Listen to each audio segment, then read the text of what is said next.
livre s'appelle « Tu n'habiteras jamais Paris » et c'est l'histoire de mon père qui est né en Kabylie dans les années 30, 1930-39 et qui est arrivé à Paris en 1963. Et c'est le parcours, la progression de cet exilé finalement qui arrive dans une situation qu'il imagine à peine. Il sait juste qu'il va rejoindre ses camarades, ses cousins en France. Il sait qu'il va y travailler, mais il ne sait même pas ce que ça va être, le travail, à quoi ça va ressembler. Comme mon père me disait, je ne sais même pas ce que c'est qu'une usine, à quoi ça ressemble.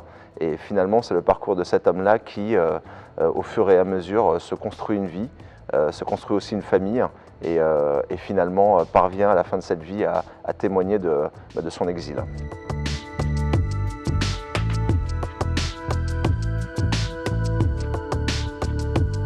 La double narration s'est aussi finalement imposée à moi.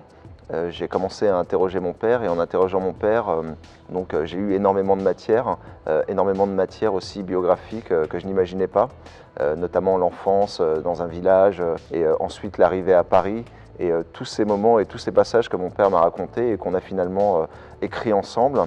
Une fois qu'on a terminé cette partie-là, c'est-à-dire son témoignage et sa biographie à lui, Martin Hadot est arrivé aussi dans le récit et en m'intéressant à la vie de Martin Hadot, j'ai retrouvé énormément de parallèles. Donc la vie dans le village, la naissance dans un endroit complètement perdu en France et ensuite finalement, on va dire ce destin tiré à bout de bras par quelqu'un finalement qui était censé être un anonyme, un invisible, quelqu'un finalement qui ne va intéresser personne, mais qui finalement intéressera énormément de monde et travaillera et œuvrera pour beaucoup de monde, notamment lorsqu'il deviendra député. C'est ce qui arrive aussi à mon père quand il devient syndicaliste. Et finalement, les parallèles étaient tellement évidents qu'il a simplement fallu tirer le fil.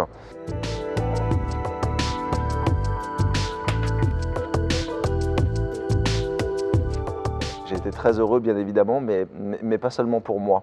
J'ai été vraiment heureux d'abord pour mon père, parce que ce prix-là, en fait, récompense un livre, et je m'en réjouis, mais récompense aussi une histoire, récompense plusieurs histoires, on pense aussi à celle de Martin Hadot, et finalement, moi j'ai voulu écrire l'histoire d'Invisibles, l'histoire de personnes, en fait, qui ont fait des choses extraordinaires, mais qui ne signent pas leur œuvre. Sans eux, ce livre n'aurait jamais existé, donc le prix récompense d'une certaine manière leur travail à eux, et je ne peux que m'en réjouir.